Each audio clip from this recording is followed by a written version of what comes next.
Halo pemirsa, kembali lagi di program Citasi. Simak berita terkurasi. Menjumpai Anda dengan sejumlah berita teraktual dan terpercaya. Bersama saya Tiara Fitrianti, inilah Citasi selengkapnya.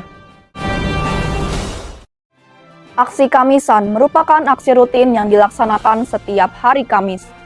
Aksi yang dilatar belakangi oleh peristiwa reformasi 1998 ini sudah dilaksanakan selama 17 tahun. Dirasa belum adanya penyelesaian dari pemerintah untuk kasus ini menyebabkan aksi ini belum kunjung berhenti. Lantas, bagaimanakah keadaan aksi Kamisan setelah belasan tahun digelar?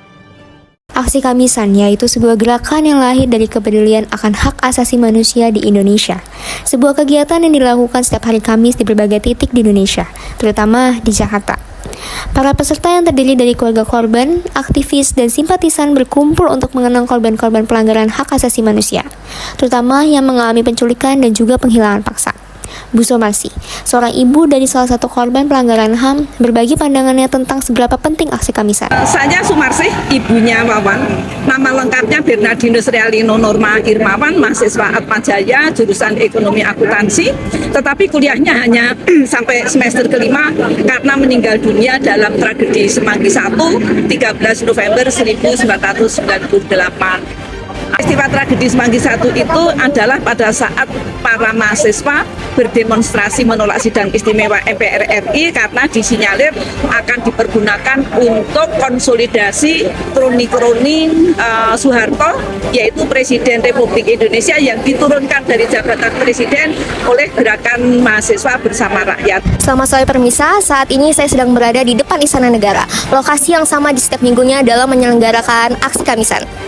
Aksi Kamisan kembali menghadirkan suara-suara yang menolak lupa dan mengajak kita untuk mengingat dan memperjuangkan keadilan. Inilah aksi Kamisan, sebuah peringatan untuk kehilangannya manusia di tengah kekerasan dan ketidakadilan.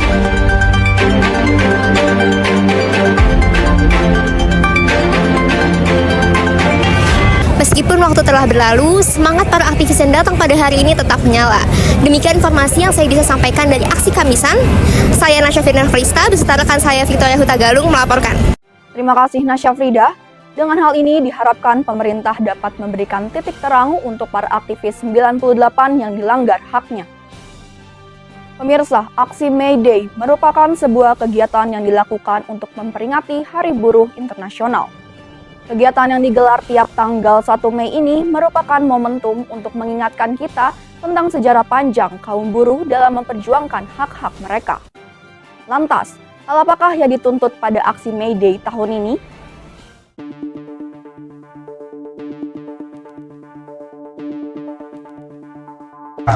Di tengah hiruk-pikuk May Day, sebanyak 200.000 lebih pekerja berdemonstrasi di seluruh lapisan Indonesia. Saya berada di sini untuk menyampaikan kondisi langsung yang terjadi di depan Monas, tepatnya di Patung Kuda Jakarta Pusat. Suara gemuruh para buruh menyampaikan hak mereka yang mengisi udara. Para tuntutan buruh terutama dalam pencabutan Omnibus Law UU Cipta Kerja dan penghapusan outsourcing tolak upah murah. May Day ataupun Hari Buruh Nasional dirayakan tanggal 1 Mei di setiap tahunnya. Unjuk rasa diadakan dari titik Patung Kuda Monas, lalu ke Istana Negara, dan berakhir di Gelora Bung Karno. Tahun ini para buruh kembali menyuarakan hak-haknya, diantaranya untuk mempekerjakan kembali buruh yang di PHK, pencabutan Omnibus Law UU Cipta Kerja, penghapusan outsourcing dan upah murah, serta peningkatan subsidi buruh. Mereka berharap tuntutan mereka didengar oleh pemerintah.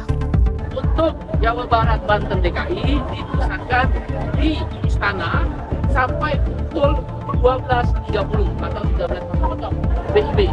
Nanti pukul 13.00 bergerak seluruh peserta ke Stadion Madia Senayan di Komplek Gelora Bung Karno.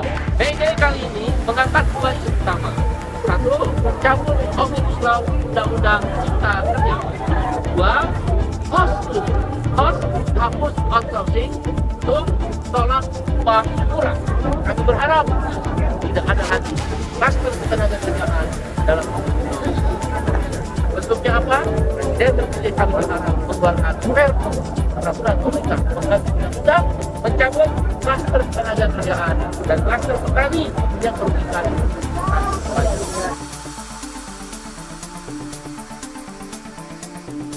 Kita sendiri sebagai buruh ya, seorang buruh kita harus intinya berjuang ya bersama para buruh untuk memperjuangkan hak-hak kita ya, hak kami gitu ya. Kayak buruh merasa bahwa hak-hak kami itu kurang diperhatikan gitu. Aturan-aturan yang ditetapkan oleh pemerintah ya, itu berpihak kepada kami ya sebagai pribumi ya, sebagai warga negara Indonesia ya. Jangan hanya selalu memikirkan kepada kepentingan investor asing.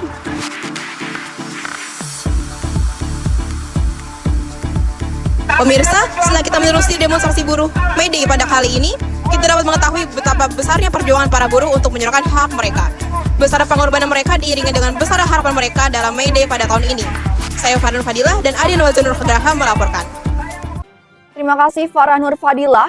Bersamaan dengan kegiatan ini, diharapkan para buruh ke depannya lebih dipenuhi hak-hak serta kewajibannya. Demi menjaga keamanan dan ketertiban proses pengumuman hasil pemilu 2024, sejumlah polisi dikerahkan di depan gedung KPU Pusat di Menteng, Jakarta Pusat. Hasil pemilu sebelumnya memang sudah dijadwalkan akan diumumkan pada hari Rabu 22 Maret 2024. Kendati demikian, sejak pagi sudah terlihat beberapa massa yang ingin melakukan aksi demonstrasi. Lantas, apakah penjagaan ketat dari para aparat hukum sudah cukup efektif untuk menjaga keamanan jelang pengumuman? Dalam rangka pengamanan aksi hari ini di KPU RI dan DPR RI, pihak kepolisian mengerahkan ribuan personel untuk berjaga di dua spot tersebut. Ketua Badan Pemelihara Keamanan Kepolisian Negara Republik Indonesia, Komisaris Jenderal Fadil Imran, menegaskan bahwa telah menyusun rencana pengamanan untuk mengawal dan mengamankan jalannya rangkaian sidang di MK terkait dengan sengketa hasil pemilu. Komisaris Jenderal Fadil juga mengimbau kepada masyarakat untuk menjaga persatuan dan kesatuan, agar kejadian tahun 2019 yang menelan korban jiwa tidak terulang kembali. Saat ini saya sedang berada di depan gedung KPU Komisi Pemilihan Umum yang berlokasi di Menteng, Jakarta Pusat, daerah Ibu Kota Jakarta. Pihak kepolisian mengerahkan pengamanan yang lebih ketat daripada biasanya dengan menurunkan atau mengerahkan pasukan BRIMOB sebanyak 4.992 dan menutup akses ke jalan langsung KPU yaitu Jalan Imam Bonjol.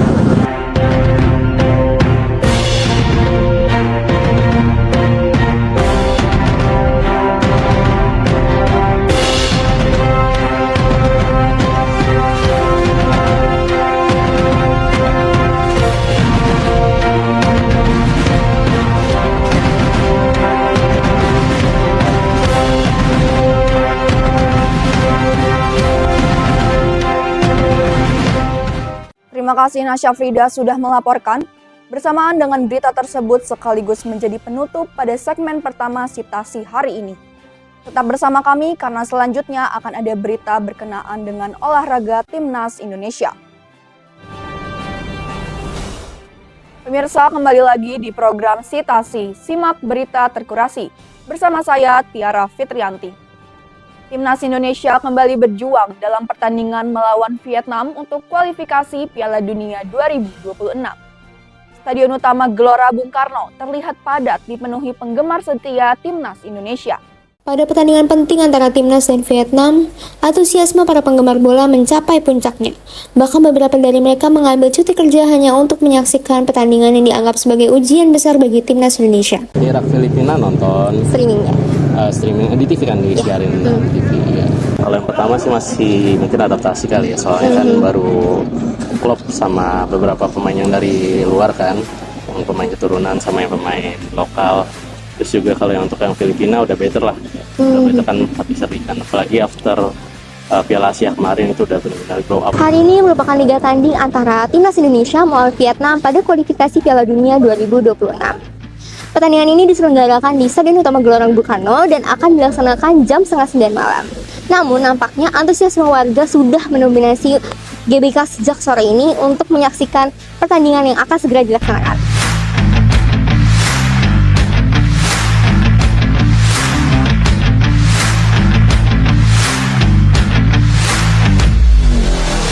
Match kemarin nonton itu tapi streaming. Karena ini matchnya terutama lawan Vietnam ya. Vietnam itu bisa dikatakan rivalnya di Indonesia di ASEAN lah, selain sama Thailand juga. Perjuangan itu tidak sia-sia karena dibalas dengan kemenangan 1-0 untuk Indonesia. Demikian yang bisa saya sampaikan dari lokasi, saya kembalikan ke studio. Terima kasih Nasya Frida. Diharapkan Timnas Indonesia dapat membawa pulang tiket kemenangan dan dapat lanjut berlaga hingga mengamankan posisi pada Piala Dunia 2026. Ujian tulis berbasis komputer atau disingkat UTBK untuk SNBT Perguruan Tinggi Negeri tahun 2024 telah dilaksanakan sejak 30 April kemarin. Sejumlah pusat UTBK terlihat ramai dipenuhi para peserta.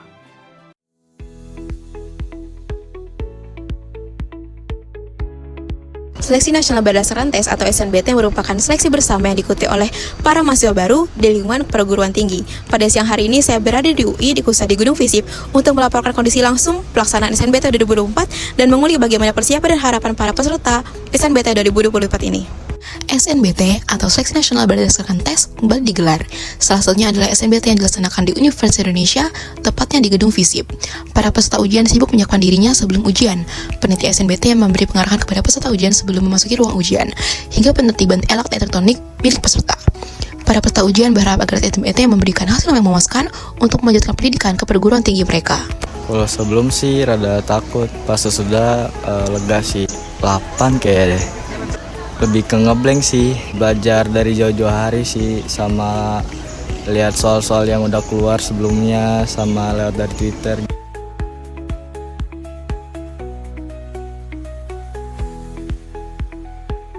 Sebelumnya sih kayak nervous gitu kan, takut, gugup juga, tapi pas udah keluar kayak lebih lega gitu, lebih tenang karena kan udah ngerjain sebisa aku. 6 sih, tadi sempat ada kendala kayak tiba-tiba error gitu, tapi udah bisa lagi, jadi nggak perlu teknisnya ngebenerin, udah langsung bisa sih ya. Harapannya semoga yang terbaik sih, pilihan 1. Amin. Menurut aku kalau misalkan kalian bimbel itu lebih change peluang kalian tuh lebih banyak. Tapi kalau misalkan kalian nggak bimbel, banyakin tryout sama latihan soal, terus banyakin deketin diri juga ke Tuhan, sama minta doa dari orang-orang yang dekat sama kalian.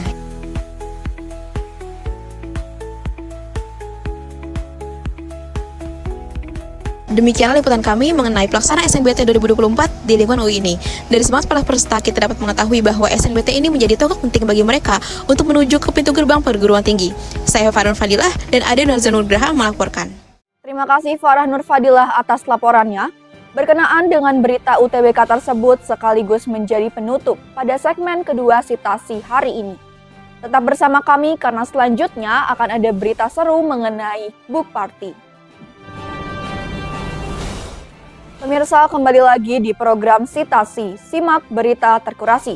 Bersama saya Tiara Fitrianti. Jakarta Books Party merupakan sebuah komunitas yang menggelar kegiatan membaca sambil berpiknik. Tidak disangka, ternyata kegiatan ini menuai banyak antusias dari para pecinta buku.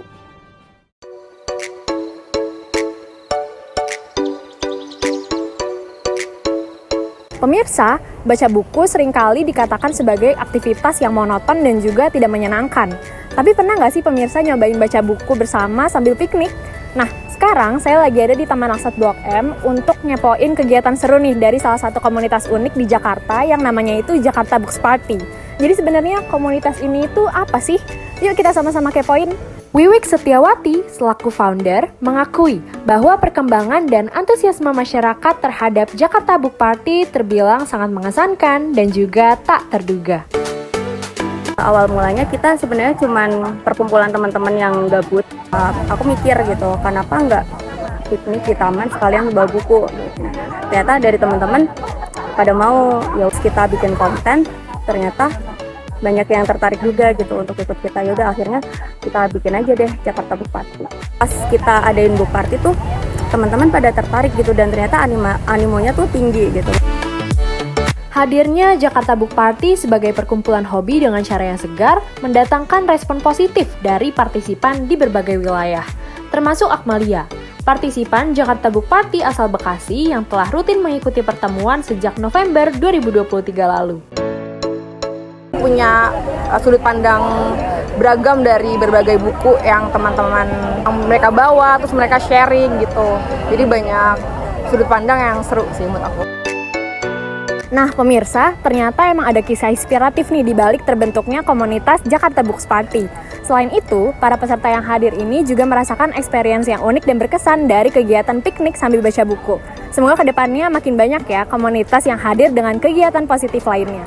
Dari Jakarta, Zahra Malika dan Ade Nazwan melaporkan. Terima kasih Zahra Malika. Berita tersebut sungguh menunjukkan kegiatan yang unik dan menarik. Diharapkan kegiatan seperti ini dapat meningkatkan minat baca masyarakat Indonesia. Kegiatan menarik selanjutnya dibawakan dari Kota Tua, Jakarta Pusat. Seni ramalan garis tangan merupakan sebuah jasa ramalan yang konon katanya dapat menjadi jawaban saat kebingungan. Jasa tersebut terdengar cukup unik dan banyak membuat pengunjung penasaran.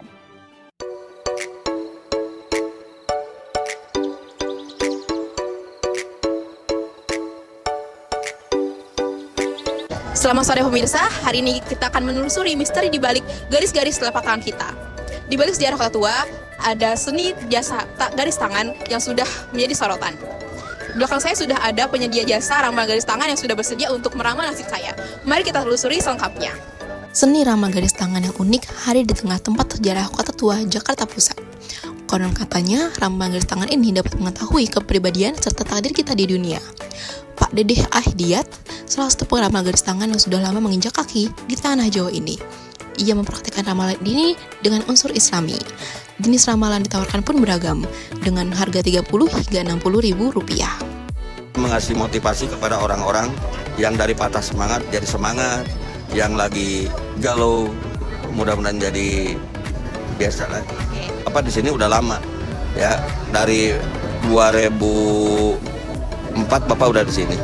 Banyak yang bingung atau remaja-remaja atau itu banyak yang galau dan banyak yang curhat. Ya Bapak mengasih penerangan-penerangan untuk yang lebih baik. Baca tangan 30, baca kartu 30. Apa istilahnya, yakinnya itu kepada Allah, dan Bapak yakin orang-orang yang dibaca garisan tangan, istilahnya yang lagi bingung jadi nggak bingung, ada solusi, jalan keluarnya, mengasih solusi.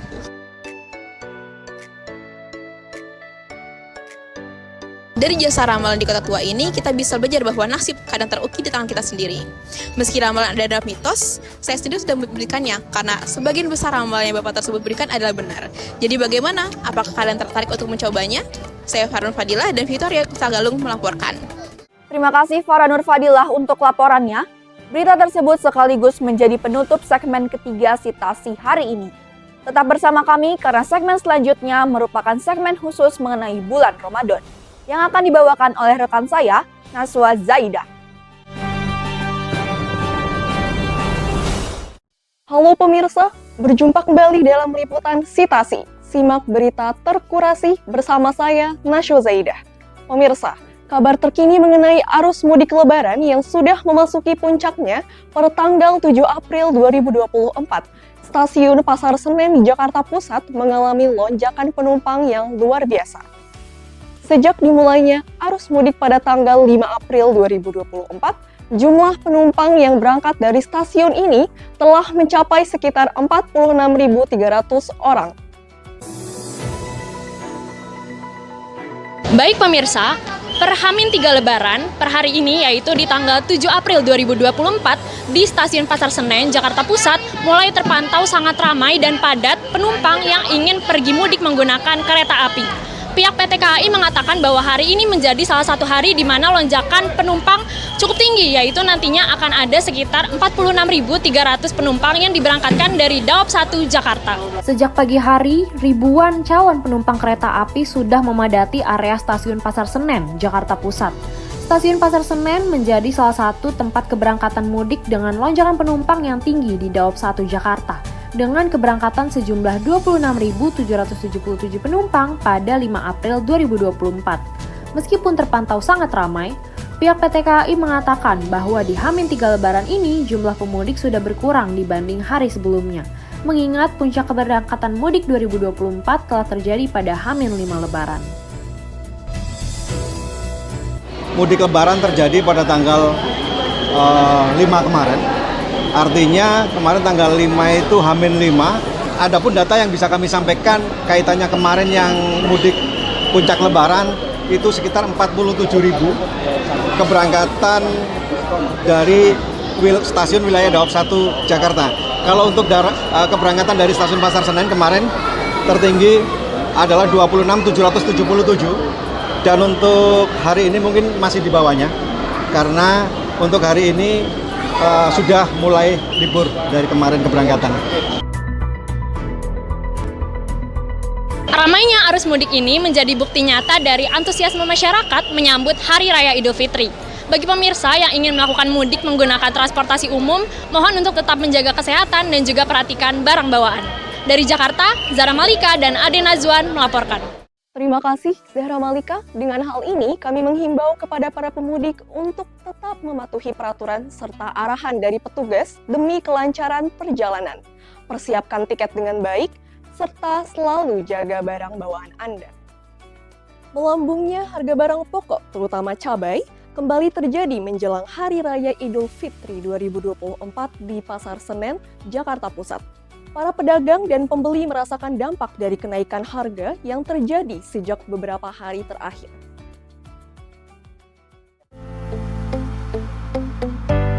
Jelang Hari Raya Idul Fitri, sejumlah bahan pokok termasuk cabai mengalami peningkatan di berbagai pasar kawasan DKI Jakarta. Termasuk di tempat saya berada sekarang, yaitu Pasar Senen di kawasan Jakarta Pusat. Di sini kenaikan harga mulai dirasakan oleh para penjual maupun para pembeli. Per hari Minggu, 7 April, tepatnya 3 hari menjelang Lebaran, cabai terpantau menjadi salah satu komoditas yang harganya semakin pedas. Menurut keterangan langsung dari pedagang di Pasar Tradisional Senen, kenaikan tersebut menjadi hal yang normal terjadi mendekati Hari Raya dan masih seringkali dikeluhkan oleh pembeli. Karena masuk di jalan, satu barang udah dikosong di sini, barang belum masuk, itu aja makanya naik. Kalau enggak, kemarin berapa hari yang lewat masih murah. Sekarang menjelang Lebaran naik hampir 40%. Ya mungkin udah mengurangi, soalnya kan para petaninya udah pada libur. Sementara itu, salah satu pembeli di Pasar Tradisional Senen mengatakan bahwa kondisi naiknya harga bahan pokok seringkali tidak bisa disalahkan dan juga dihindari. Meskipun cukup mengalami kenaikan, dirinya sebagai pembeli tetap melakukan pembelian untuk memenuhi kebutuhan harian. Tetap beli sih Kak, karena kan keperluan sehari-hari ya, buat masak gitu. Jadi memang harus dibeli, mau nggak mau memang harus beli gitu. Banyak orang yang kalau misalnya bahan-bahan pokok naik gitu kan, semuanya pada komplain. Tapi beli rokok aja yang udah naik aja nggak apa-apa gitu. Menurut aku kalau naik juga nggak apa-apa sih, karena kan kita mikirin petani-petani juga gitu. Ya pemirsa, jadi ternyata memang kenaikan ini biasa terjadi mendekati momen-momen tertentu dan dipengaruhi oleh banyak faktor, diantaranya seperti keterbatasan pengiriman hingga juga pasokan cabai lokal yang tidak stabil. Dari Jakarta, Zahra Malika dan Ade Nazwan melaporkan. Terima kasih Zahra Malika. Diharapkan situasi ini segera membaik dan harga barang pokok kembali stabil melalui berbagai upaya yang dilakukan oleh pemerintah untuk menstabilkan harga. Kabar gembira dari Jakarta Timur. Pemerintah Kota Administrasi Jakarta Timur menggelar Festival Beduk yang meriah di halaman kantor Wali Kota Jakarta Timur, Cakung. Acara ini diadakan sebagai bagian dari perayaan menyambut datangnya Hari Raya Idul Fitri dan mendapatkan antusiasme tinggi dari masyarakat sekitar.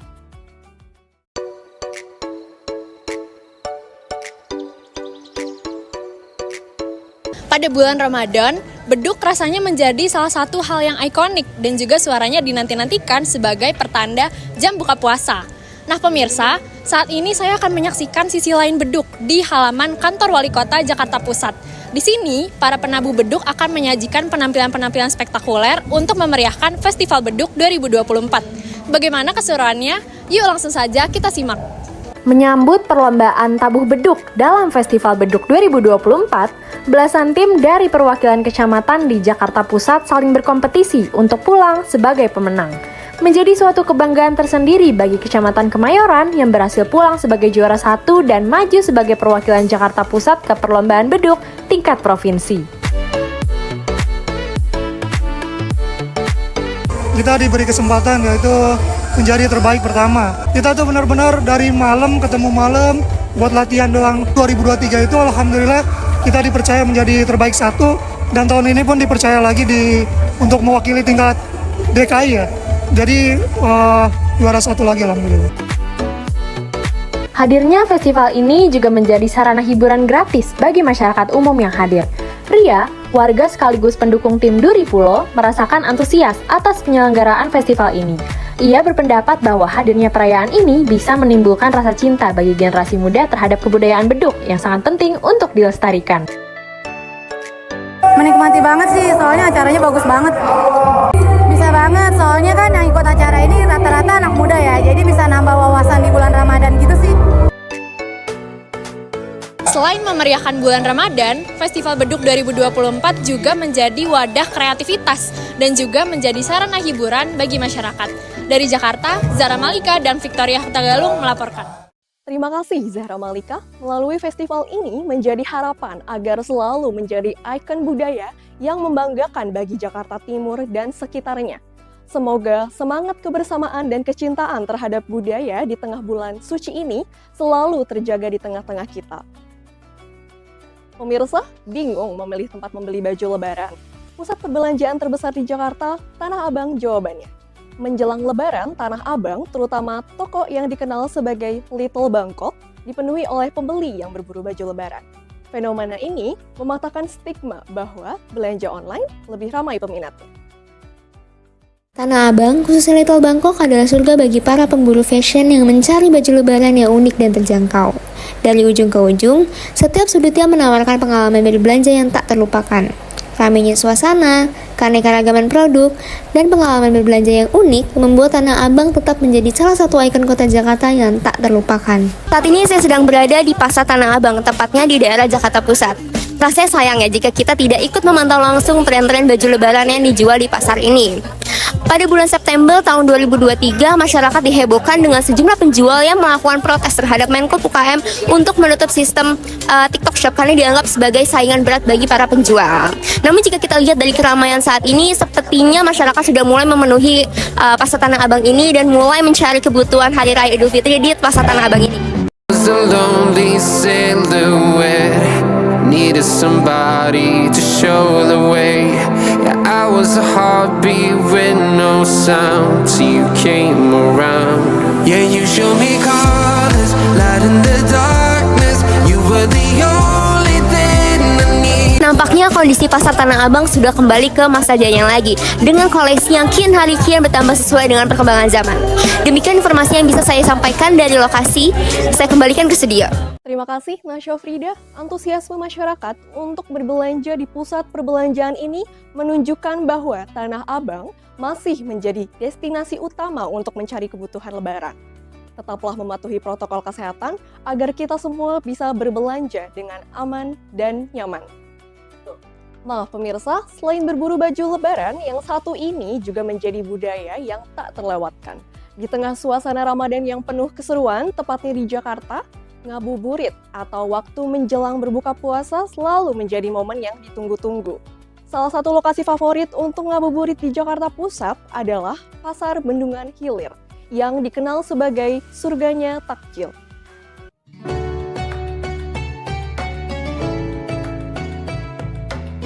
Di bulan Ramadan, para umat muslim bukan hanya memburu pahala, tetapi juga berburu takjil untuk santapan berbuka puasa.